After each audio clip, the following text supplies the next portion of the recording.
When life feels like one long go signal, our bodies start sending quiet warnings that it's too much. This episode shares how to recognize early signs of stress and simple science-backed ways to help our body reset so you can show up calmer and more connected for the people you love. Stay tuned.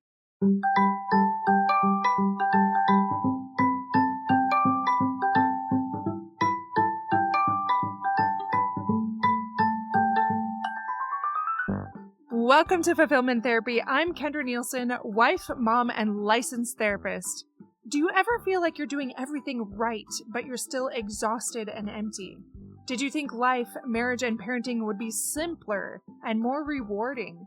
Sometimes you just want to crawl back into bed and lose yourself in screen time and chocolate, rather than face that personal or family stress. You are not alone. This podcast helps you break free of the rat race and build a richer, more meaningful life, flourishing incrementally and realistically, improving your mental health and wellness, and living with deeper purpose beyond the mundane, no matter where you are in life's journey.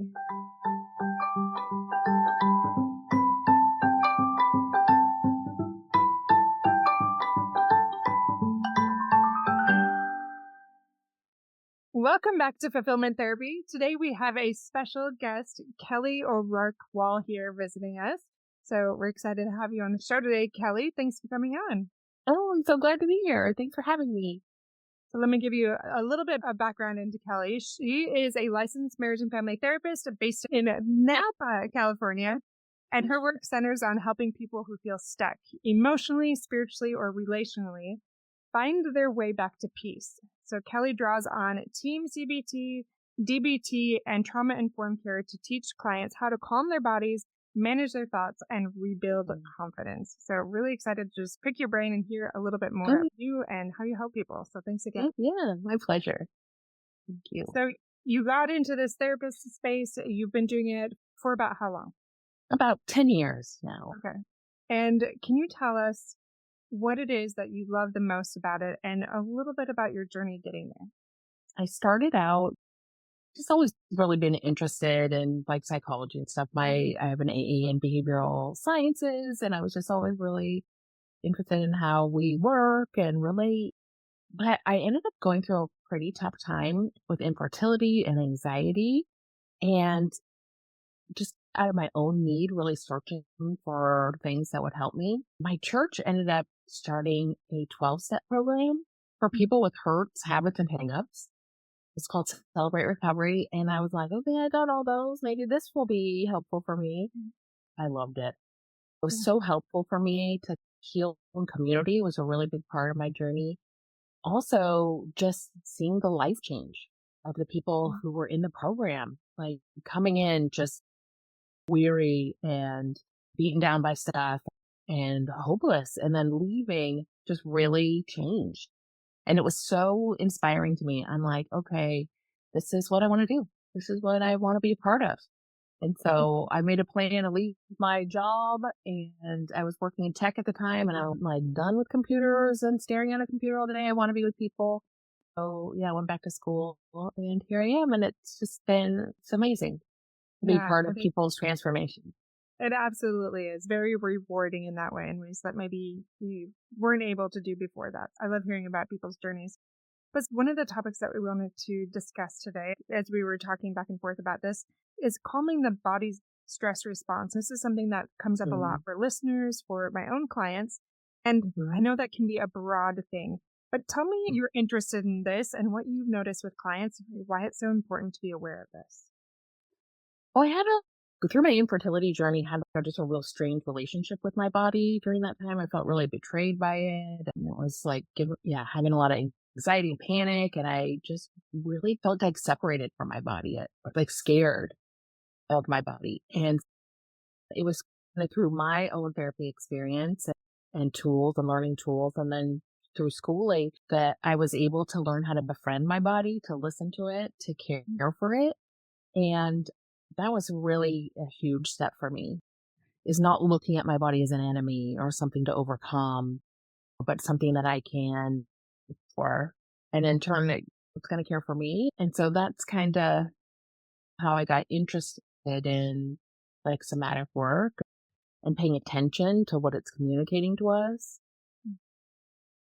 You spoke about befriending and listening to the body, not having it be the enemy. So not beating ourselves up, not hating ourselves, not talking to ourselves like we'd never talk to a friend, a child, anything like that. Right. Walk me through that a little bit. What do you do with clients, or even for yourself personally? If you could go back and think about that really anxious person that was always maybe overreacting or shutting down or avoiding things, escaping with tech. If you would walk us through like how it was for you and what you wish you would have known and how you could have gone back and tended to yourself and responded in a more adaptive way, a healthier way. Yeah, that's a great question. So I think for me, is that your body's reacting to the same level as it feels like the threat is. And I try to normalize it. Like this, again, this is not something your body's doing to you or it's blowing this up. It's a big deal right now, but we can learn ways to make it a little bit less of a big deal. We can learn how to be more comfortable. I think like for me, getting comfortable with discomfort was one thing, not being like, oh, I'm uncomfortable. I have to stop being uncomfortable. I have to do anything I can to not be uncomfortable. And I think it was not helpful. That was not a helpful way of thinking. Instead, learning that I can handle the discomfort. My mindfulness practice has been a really huge and important thing for me in learning to sit with discomfort and just notice it, right? Like I can be a little bit more observer instead of the experiencer. So I get a little distance from that in that way. But I think just normalizing it, right? This is happening for a reason. We can work with those reasons and tone things down. Another thing I think that was really important was learning self-compassion. Yeah. I think a lot of Krista Neff's work has really been transformative for me. Again, not looking at myself as the enemy but really having compassion for this difficult time that I'm going through. Yeah. And one of her exercises that I just really love is just the hand on heart. Such a simple act, but it's like profound. It's like really as simple of giving care to ourselves, which I don't think we do very, enough. Oh, but it's a little pause. This is like a grounding, really calming one for me. And it's just really put your hand on your heart, take a deep breath. So I close my eyes, just take a deep breath. Then I say something kind to myself, like, okay, I'm doing the best I can. Yeah. Something as simple as that. And yeah, it's a really powerful because of all the things that are going on, right? Like we just go, oh, maybe put your hand on your heart. What's that? Like a big deal. But soothing touch is huge, right? We know that calms the nervous system, engages parasympathetic nervous system. It also releases oxytocin, which is our bonding love hormone. And we need to also be bonding and loving ourselves, not just with other people. And it helps, so much stuff like can reduce our heart rate, all the things that go along with the sympathetic nervous system. Yeah, and it's about self-care, right? The affirmation or what we say to ourselves shifts us from that self-critical voice to just the self-care voice. Yeah, it's a way to care for ourselves. And so it's a powerful one.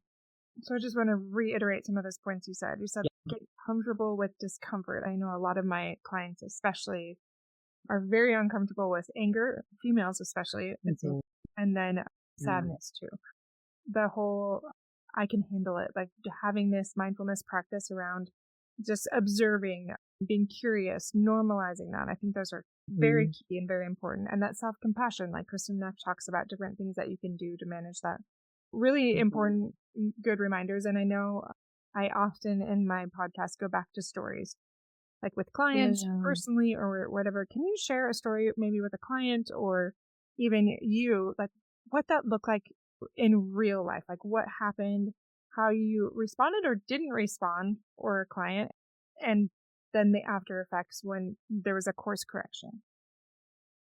Well, in parenting, I work with a lot of women and a lot of their guilt or shame they carry around as like parenting, like their own dysregulation and like trying to, oh, I can't believe I yelled at my kid. That was not okay. And then they beat themselves up. And part of that is, okay, let's pause, right? First off, not really going into like the details of what happened, but like parenting is hard, right? Like, how can we acknowledge we're not going to do it perfectly all the time? So I would say first self compassion, like we'll go through a self compassion exercise, right? Hand on heart, or what would you say to a friend? They're not going to be like, you're the worst person ever. They're going to be like, we all have moments when we're not our best, but we can learn from it. We can repair with our kid, that kind of thing. So I would say, yeah, like first, let's take care of that. Second, we could talk about regulation. You know, how do we stay regulated? Because we're constantly regulating, right? Everything we do is regulating. It was freezing cold in here in this office this morning. So I turned on the heater, right? So I'm regulating because I want my body to be comfortable. When I'm thirsty, I take a drink. When I'm hot, I take off my jacket or things like that. But we could do that emotionally too, right? We notice first, just, oh, I notice I'm warm. Okay, I'm going to cool down. And notice emotionally, like elevating here. Okay, what can I do to bring that down? So how can we use our thoughts? How can we calm our body? What if they don't have that awareness, though? I know some people definitely they're able to dial into that, but some of them, they just don't recognize that they're starting to raise their voice. They're starting to get a snotty tone or thinking of how we're responding to our kids. Like they might point it out before you even notice it. What's wrong, Mom? Why are you being so rude? Or why are you being impatient with me? What would you say to that? Yeah, I might say they're maybe in a hurry too much. Like they need to slow things down because if they're moving too fast that they can't witness their own experience, then there's something going on there that maybe we could look at. So what are the obstacles to noticing how they're feeling and reacting? Are they too busy? Okay, can we pare down schedules? Can we lower expectations? What are some things we can do to give them that space to notice? And again, I go back to mindfulness practices that has helped me so much to be a noticer of my own experience and my environment and other people's experience. And so I would probably encourage or teach simple mindfulness practices to help them slow down. Can you tell us what that looks like more specifically? Like a mindfulness practice? Is it just this thing you do in the morning? Is it just in the moment you take a minute? Tell us what that is exactly. Mindfulness can look at it a few ways. They say it's a state, a trait, and a practice. So we can be in a state of mindfulness, like I'm being aware. I'm bringing my awareness to this current moment. A trait is someone who practices a lot, can just embody that. And then a practice, like a formal practice where you can sit and practice being mindful. And so my mindfulness practice is super duper easy. And I just get into a position where I'm alert, but like relaxed. I close my eyes. I take a few deep breaths, just to get my sympathetic nervous system in charge. And then I just count my breath. So I'd be like 1, and you can do in and out, like 1 in, 2 out, or just 1. I like to count more because it keeps me more focused. But then that's all I do. I just do that for a few minutes. And I notice that my mind will wander because I can't clear my mind. My mind is a thinking machine. It just is always thinking. And so I don't try to clear it. I just try to focus it, right? Intentionally, purposely focus my attention. And when I notice my mind wandering, I just go, oh, I notice it, and I just bring it back, and then I start counting again. And it's such a simple practice, but that foundation has grown a little bit. So like I notice now too, like helping with discomfort. Like sometimes I'm like, oh, my foot's going to sleep, or oh, I sit moaned, get like in my sciatic, or I don't know, like something's irritating me, or I might want to scratch my shoulder, but I don't do it. It's really interesting. I just sit with it. I just notice it. Yeah. Like I notice a scratch and I just let it be there. And that for me was a huge, like a next step for me in training myself to be able to notice the discomfort and sit with it and not feel like I had to fix it or change it, make it better so that I was always comfortable. And then it's funny how it just goes away, just fades away. It's like the urge passes and then it's all fine. Then question with that, Kelly, because I love how you break that down and talk about it. Simple things that we can all do. But I can Mhm. feel what clients would say to this or parents that I'm working with is just, what do you mean not fix it, not make it better? Then I would just be complacent or then I would just get used to not changing anything and then nothing would change and they'd start to feel anxious and be like, we can't do that. What would you say to them? Yeah, that's a very real instinct, right? To be like, I can't scratch my shoulder. Like, why are you doing that? That's ridiculous. But I think there are a lot of things I can't control. You can't make somebody else okay. You can't make them happy, or I can't cure an illness for someone. There's a lot of things that I can't control. And so it's just a little bit of training and practice for me to be able to sit with the things that I can't.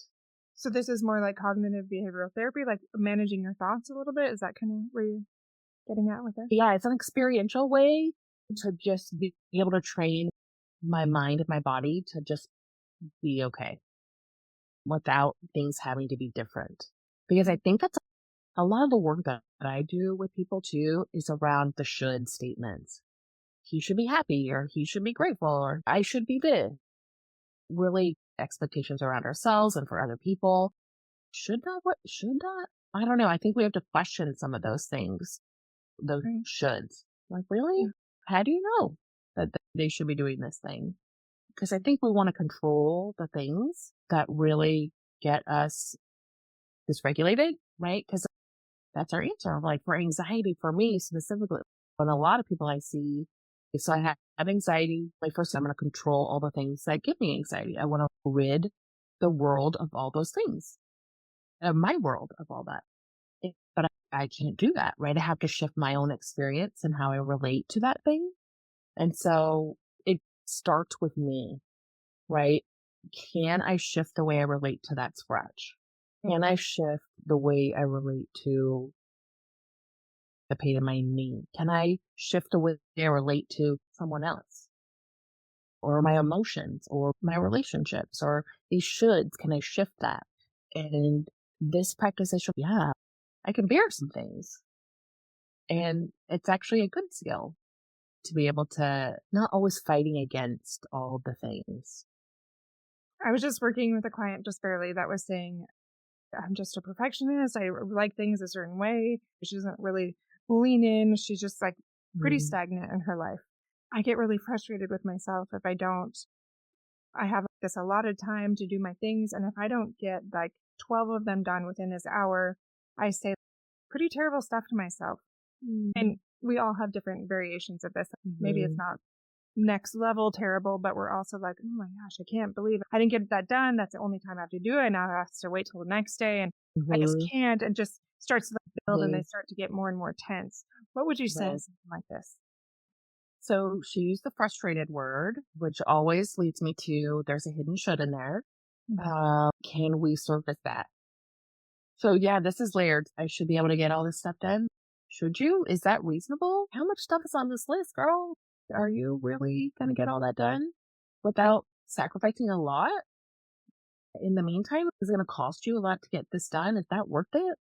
So I would want to explore those should. I would also say usually people who are perfectionists in my experience are protecting themselves from something like this perfection is some sort of a way to protect themselves. And I would want to dig into that and be, how are they using it as a defense? A defense against what? And I'd want to explore that too. What would that mean to you if you can't get all that done today? What are you doing tomorrow? Is it a whole nother list of things? Are these things really important, like critical today? Maybe go through the Eisenhower matrix and be like, is this really urgent? What is the sense of urgency? Bring it back to mindfulness. Can we sit with that for a minute?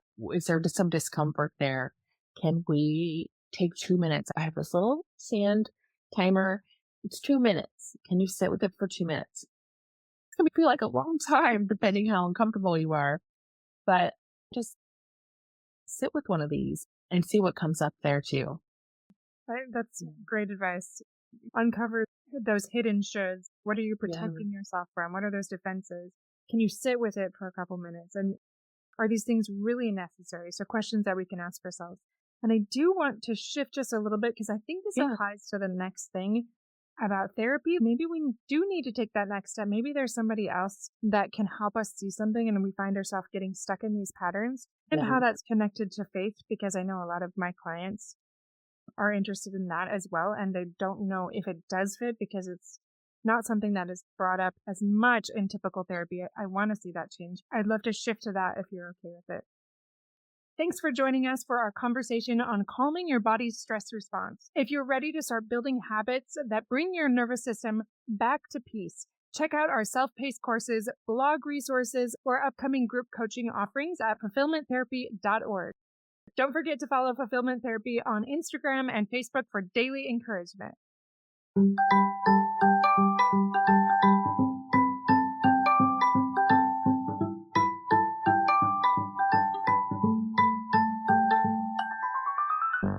Hey friends, if you enjoyed this episode, a quick 30-second share can help someone else find support and help this podcast grow. Leaving a review on Apple Podcasts boosts visibility and keeps the show alive. Your simple acts make a big difference. I'll see you back here each week for more life-changing episodes.